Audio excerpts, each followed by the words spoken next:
अध्याय 7 भक्ति योग की कार्य पद्धति। भगवत गीता में भगवान कृष्ण अपने शिष्य अर्जुन से कहते हैं, मैं ज्ञान का सबसे गोपनीय अंश तुम्हारे सामने प्रकट कर रहा हूँ, क्योंकि तुम मेरे प्रिय सखा हो। जैसा कि चौथे अध्याय में कहा गया है, भगवत गीता अर्जुन को इस कारण कही गई क्योंकि अर्जुन की एकमात्र विशेषता यह थी कि वह भक्त था। भगवान कहते हैं कि भगवत गीता का रहस्य अत्यंत गोपनीय है। शुद्ध भक्त हुए बिना आप इसे जान नहीं सकते। भारत में गीता के 645 भाष्य लिखे गए हैं। एक प्राध्यापक कहते हैं कि कृष्ण चिकित्सक हैं और अर्जुन उनका रोगी। उन्होंने गीता का भाष्य इसी दृष्टिकोण से लिखा है। इसी प्रकार अनेक भाष्यकार हैं। लोगों ने यह मान लिया है कि यह सबसे भाष्यकार पूर्ण है तथा वे अपने मतानुसार शास्त्र की व्याख्या कर सकते हैं, परंतु जहाँ तक हमारा संबंध है, हम स्वयं भगवत गीता में दिए गए आदेशों के अनुरूप ही इसे पढ़ना स्वीकार करते हैं। इसे गुरु शिष्य परंपरा के माध्यम से प्राप्त करना चाहिए। यह शिक्षा परम पुरुष द्वारा दी जा रही है, क्योंकि भगवान कहते हैं, तुम मेरे प्रिय सखा हो। मैं चाहता हूँ कि तुम सुखी हो और समृद्ध हो जाओ, इसीलिए मैं तुमसे कह रहा हूँ। कृष्ण चाहते हैं कि प्रत्येक जीव सुखी, शांत और समृद्ध हो जाए, परंतु लोग ऐसा नहीं चाहते।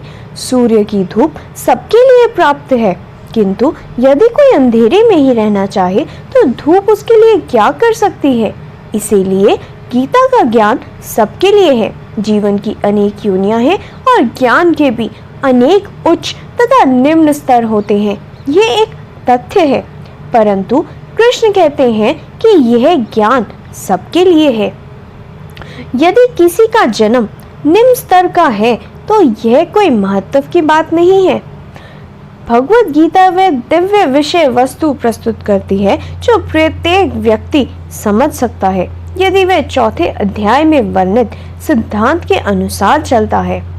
वह ये है कि गीता गुरु शिष्य परंपरा से चली आ रही है। मैंने सर्वप्रथम यह योग पद्धति सूर्य देव विवस्वान को सिखाई थी, जिसने इसे मनु को सिखाया और मनु ने इक्ष्वाकु को। कृष्ण से यह गुरु शिष्य परंपरा चली आ रही है, किंतु कालांतर में यह गुरु पर शिष्य परंपरा लुप्त हो गई। इसीलिए अर्जुन को नया शिष्य बनाया गया। दूसरे अध्याय में अर्जुन अपने आप को कृष्ण के प्रति समर्पित कर देता है। अब तक हम मित्र की तरह बातें कर रहे हैं, किंतु अब मैं आपको अपने आध्यात्मिक गुरु के रूप में स्वीकार करता हूँ। इस परंपरा में यह सिद्धांत मानने वाला है कि कोई भी व्यक्ति गुरु को कृष्ण के समान ग्रहण करता है तथा शिष्य अर्जुन की तरह होना चाहिए। भगवान कृष्ण अर्जुन के गुरु के रूप में कह रहे हैं और अर्जुन कहता है कि आप जो कुछ कहते हैं वह मैं स्वीकार करता हूँ। तो आप भी गीता को उसी प्रकार पढ़ें। ऐसा नहीं कि मुझे यह ठीक लग रहा है इसलिए मैं इसे स्वीकार कर लेता हूँ, यह मुझे अच्छा नहीं लगता अतः इसे मैं अस्वीकार करता हूँ। इस तरह पढ़ना मूर्खता है।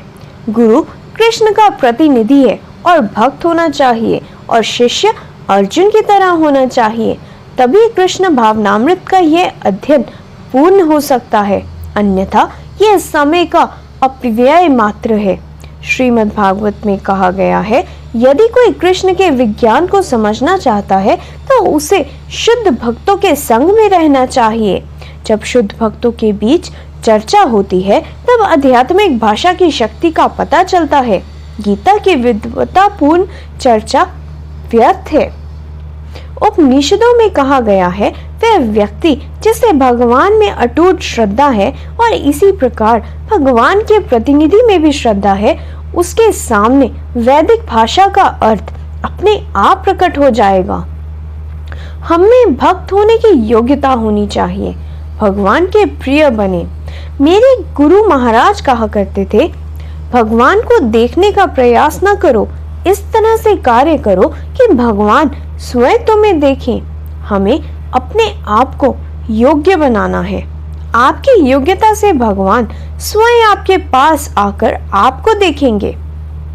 यदि कोई व्यक्ति भगवान को देख सकता है तो वह सभी भौतिक कामनाओं से ऊपर है।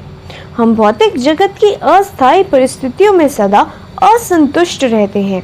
सुख अस्थायी है और अस्थायी दशा भी अधिक समय तक नहीं रहेगी। सर्दी, गर्मी, द्वंद्व आदि सभी आते जाते रहते हैं। परम अवस्था को प्राप्त करना ही कृष्ण भावनामृत की प्रक्रिया है। कृष्ण का वास सभी के हृदय में है और जैसे जैसे आप शुद्ध होते जाएंगे वे आपको मार्ग दिखाते जाएंगे तथा अंत में आप इस देह को छोड़कर वैकुंठ धाम चले जाएंगे। कृष्ण कहते हैं, मुझे कोई नहीं जानता। मेरा प्रभाव, मेरी शक्ति, मेरी सीमा महर्षिगण भी नहीं जानते। मैं सभी देवी देवताओं और ऋषियों का मूल जनक हूँ। हमारे कितने ही पूर्वज हुए हैं जिनके विषय में हम कुछ नहीं जानते और ब्रह्मा तथा देवी देवताओं के बारे में भी हमें कोई ज्ञान नहीं है। हम उस स्तर तक नहीं पहुंच सकते जहां हम भगवान को पूर्ण रूपेण समझ सकते हैं। हम सीमित इंद्रियों से ज्ञान एकत्र करते हैं और कृष्ण को इंद्रियों के केंद्र मन से प्राप्त नहीं किए जा सकते। अपूर्ण इंद्रियां पूर्ण ज्ञान को नहीं समझ सकती। मन और इंद्रियों की चालबाजी से भी भगवान प्राप्त नहीं किए जा सकते, परंतु यदि आप इंद्रियों को भगवान की सेवा में लगा दें तो वे स्वयं इंद्रियों के माध्यम से आपके सामने प्रकट हो जाएंगे। लोग कह सकते हैं, भगवान को जानने से क्या लाभ है, इससे क्या फायदा होगा।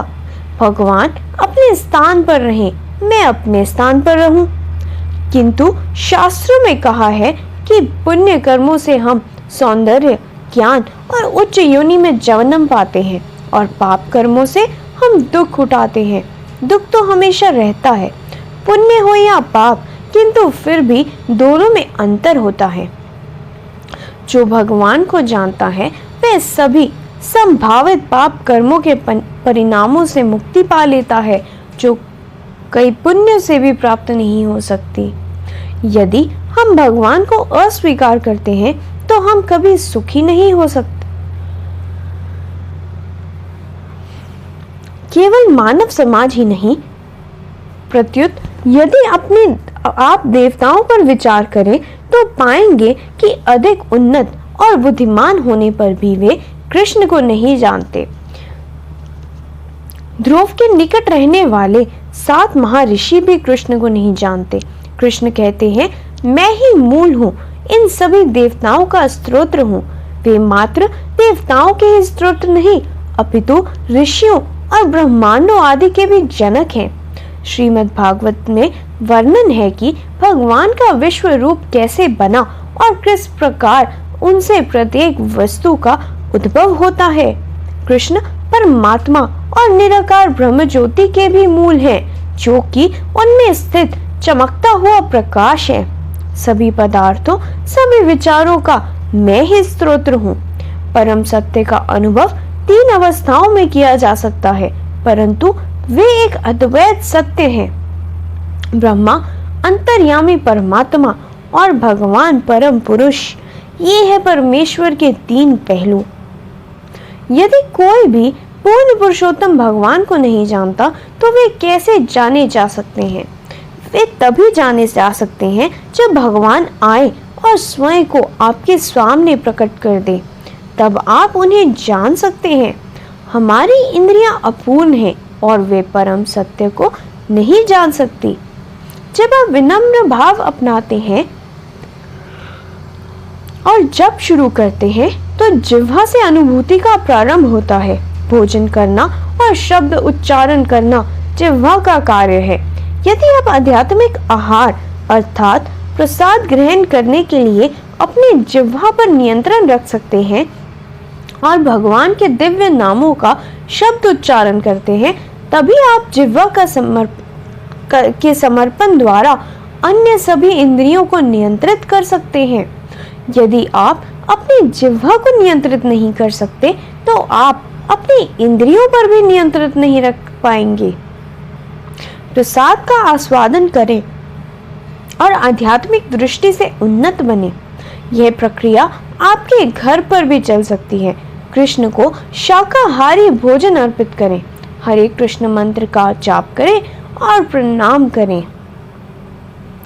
नमो ब्रह्मण्य देवाय गो ब्रह्मण हिताय च जगत हिताय कृष्णाय गोविंदाय नमो नमः। प्रत्येक व्यक्ति भोजन अर्पित कर सकता है और तत्पश्चात अपने मित्रों के साथ भोजन कर सकता है। कृष्ण के चित्र के समान कीर्तन कीजिए और पवित्र जीवन बिताइए और परिणाम देखिए, सारा विश्व वैकुंठ बन जाएगा, जहाँ कोई चिंता नहीं होती, यहाँ हर कोई चिंतित है क्योंकि हमने ये भौतिक जीवन अपनाया है। आध्यात्मिक जगत में ठीक इसके विपरीत होता है, परंतु यहाँ ये नहीं होता। नशीले पदार्थों के सेवन से कोई लाभ नहीं होता। शराब का नशा खत्म होने पर भी फिर चिंता घेर लेती है। यदि आप मुक्त होना चाहते हैं और आनंद तथा ज्ञान से परिपूर्ण शाश्वत जीवन चाहते हैं तो कृष्ण को स्वीकार करें। भगवान को कोई नहीं जान सकता, किंतु कृष्ण भावनामृत की प्रक्रिया से उन्हें जाने जा सकते हैं। अन्य किसी विधि से कृष्ण को नहीं जाना जा सकता। श्रीमद् भागवत में कहा गया है कि कोई भी कृष्ण को जीत नहीं सकता या उनके पास नहीं पहुंच सकता, परंतु वे जीत लिए जा सकते हैं। कैसे? लोग भले ही अपने सहज रूप में ही बने रहें, किंतु वे पुस्तकें भर भर के किए जाने वाले मूर्खता पूर्वक तर्क वितर्क को त्याग दें। हजारों पुस्तकें छपी और पढ़ी जाती हैं और 6 महीने के बाद फेंक दी जाती हैं। इस प्रकार से या किसी अन्य प्रकार से आप सर्वोच्च को कुंद इंद्रियों द्वारा दी गई जानकारी पर मानसिक कल्पना करने से कैसे जान सकते हैं? यह सब शोध कार्य बंद कीजिए, उसे फेंक दीजिए। बस विनम्र भाव अपनाइए और स्वीकार कीजिए कि आप सीमित हैं और भौतिक प्रकृति और भगवान के अधीन हैं। कोई भी भगवान के समक्ष या उनसे ऊंचा नहीं हो सकता, इसीलिए विनम्र बनिए। अधिकृत स्रोतों से भगवान का यशोगान सुनने का प्रयत्न करें। यह अधिकार गुरु शिष्य परंपरा से चला आ रहा है। यदि आप अर्जुन की तरह इसे अधिकृत परंपरा से ज्ञान प्राप्त करें तो यह वास्तविक रूप में अधिकृत गुरु शिष्य परंपरा है।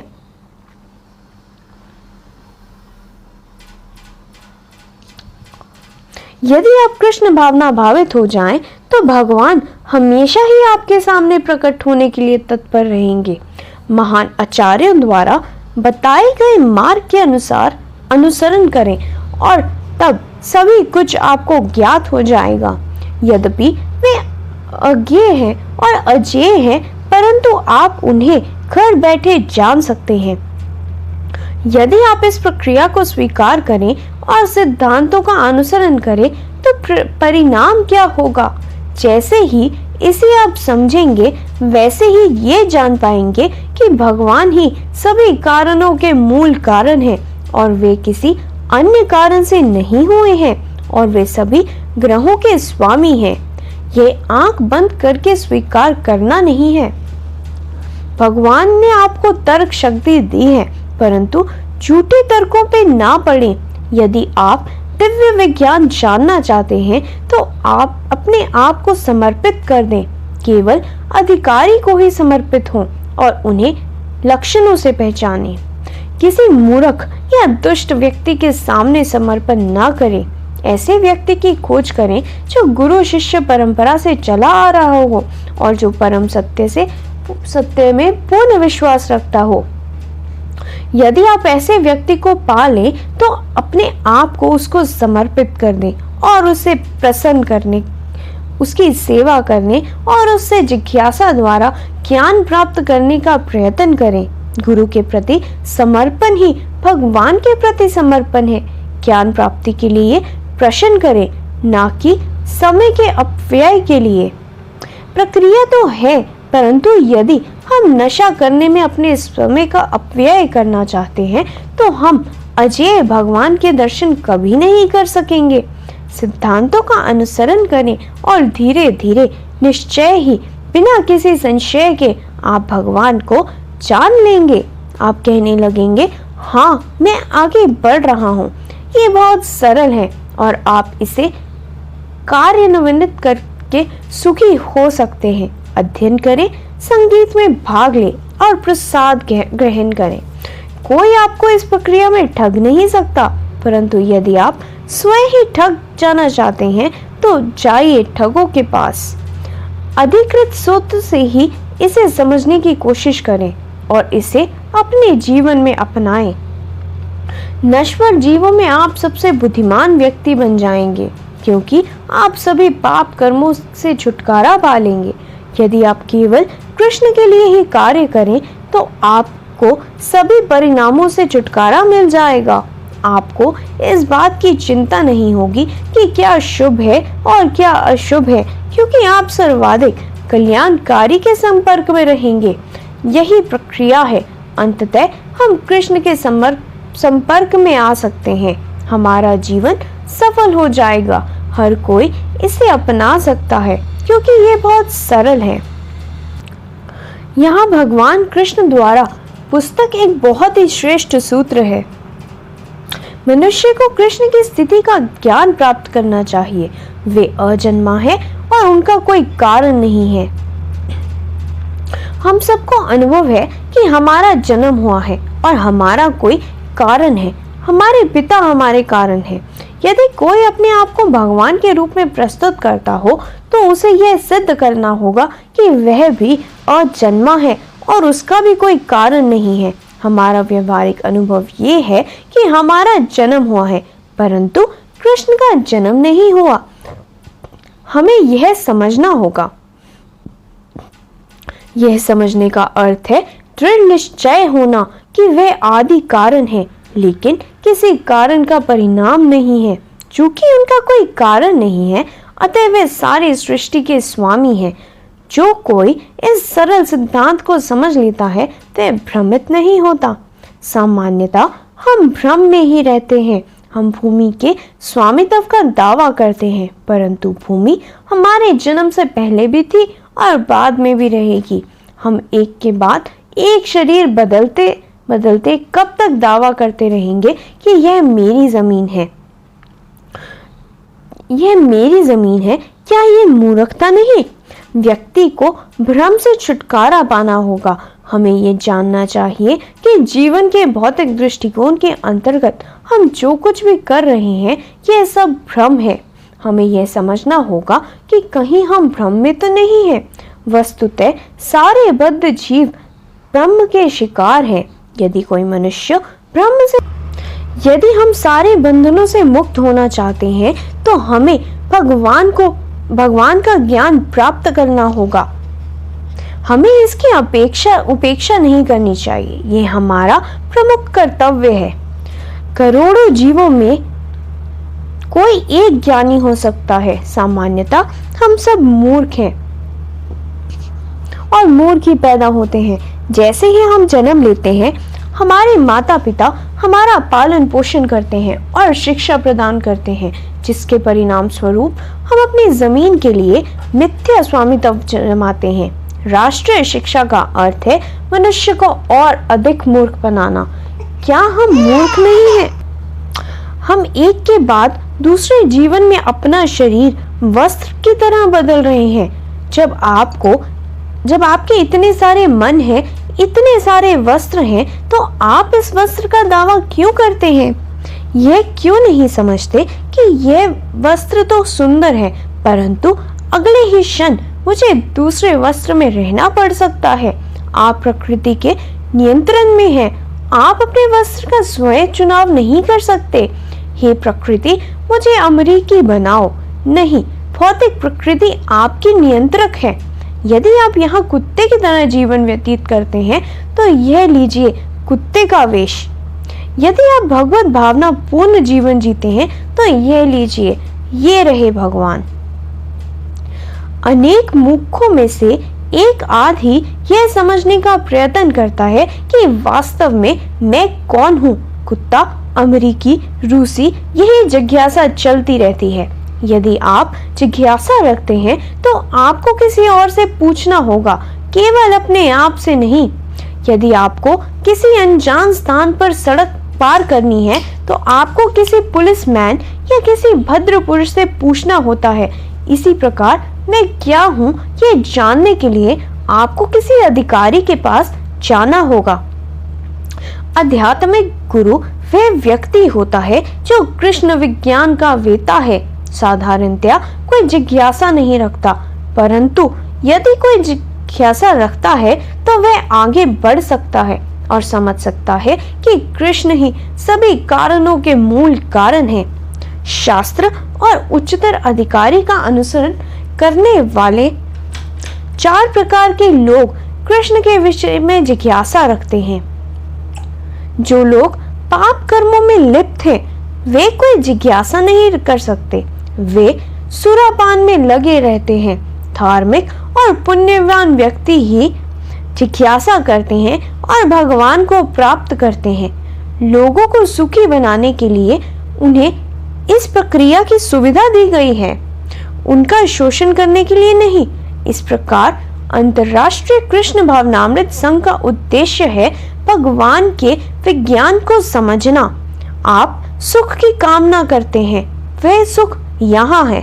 आप अपने पाप कर्मों के फल में दुखी हैं, परंतु यदि आपको किसी भी पाप कर्म का कोई परिणाम नहीं होगा तो दुखी नहीं होगा। जो मनुष्य कृष्ण को बिना संशय जानता है वह निश्चय ही सभी पाप पुण्य के परिणामों से मुक्त हो जाता है। कृष्ण कहते हैं, मेरे पास आओ और मैं तुम्हें सभी कर्म फलों से छुटकारा दिला दूंगा। आप इस पर अविश्वास ना करें। वे आपको आश्रय दे सकते हैं, उनके पास पूरी शक्ति है। यदि मेरे पास ऐसी कोई शक्ति नहीं है और यदि मैं ऐसा वचन दे देता हूं तो वह टूट भी सकता है। यदि आप कृष्ण भावनामृत के साथ अपने आप को जोड़ लेंगे तो कृष्ण के साथ आपके प्रस्तुत संबंध फिर से जागृत हो उठेंगे। आपका भगवान के साथ संबंध है, इसमें अविश्वास की कोई बात नहीं है, यह निरी मूर्खता है। प्रस्तुत रूप में संबंध तो पहले से ही है। आप कृष्ण की सेवा करने चाहते हैं, परंतु माया के प्रभाव मात्र में आकर आप सोचते हैं कि कृष्ण से आपका कोई संबंध नहीं है। स्वतंत्रता के नाम पर हम सब प्रकार की मूर्खता किए जाते हैं और सदा चिंतित रहते हैं। जब हम अपनी इस प्रस्तुत भावनाओं को कृष्ण के साथ जोड़ देंगे तब हम कृष्ण भावना भावित हो जाएंगे। भगवान अजन्मा है, यह इस बात का परिचायक है कि वह भौतिक जगत से भिन्न है। हमें अजन्मा होने का ऐसा कोई अनुभव नहीं है। इस शहर का जन्म हुआ था, इतिहास तिथियों से भरा पड़ा है, परंतु आध्यात्मिक प्रकृति अजन्मी है और तत्काल हम अंतर देख सकते हैं। भौतिक प्रकृति का जन्म हुआ है। आपको यह समझना है कि यदि कृष्ण अजन्मे हैं तो वे दिव्य हैं। वे हम में से किसी के समान नहीं है। कृष्ण कोई ऐसे विलक्षण व्यक्ति नहीं है जिनका जन्म हुआ हो, उनका जन्म नहीं हुआ है। इसीलिए मैं कह सकता हूँ कि वे सामान्य व्यक्ति हैं। कृष्ण गीता में कहते हैं, जो मूर्ख और दुष्ट हैं वे ही मुझे सामान्य मनुष्य समझते हैं। वे इस विश्व के सभी पदार्थों से भिन्न हैं। वे अनादि हैं, उनका कोई कारण नहीं है। कृष्ण दिव्य है, किंतु और भी व्यक्ति दिव्य हैं। हमारे शरीर भी कृष्ण के समान दिव्य है, किंतु इनका जन्म हुआ है। वस्तुतः उनका जन्म नहीं हुआ है। ये अग्नि की चिंगारियों की तरह हैं। चिंगारियां अग्नि से जन्म नहीं लेती, फिर भी वास्तव में वे अग्नि होती हैं। हमारा भी जन्म नहीं हुआ है। उन चिंगारियों की तरह हैं जो आदि रूप से निकली हैं। यदि हम जन्मे नहीं हैं तो भी ये चिंगारियां कृष्ण से आती हैं, इसीलिए हम भिन्न हैं। अग्नि की चिंगारी अग्निमय है, पर मूल अग्नि नहीं। गुणों की दृष्टि से हम कृष्ण के समान हैं। यह अंतर उसी प्रकार का है जैसे पिता और पुत्र के बीच होता है। पिता और पुत्र भिन्न होते हुए भी अभिन्न है।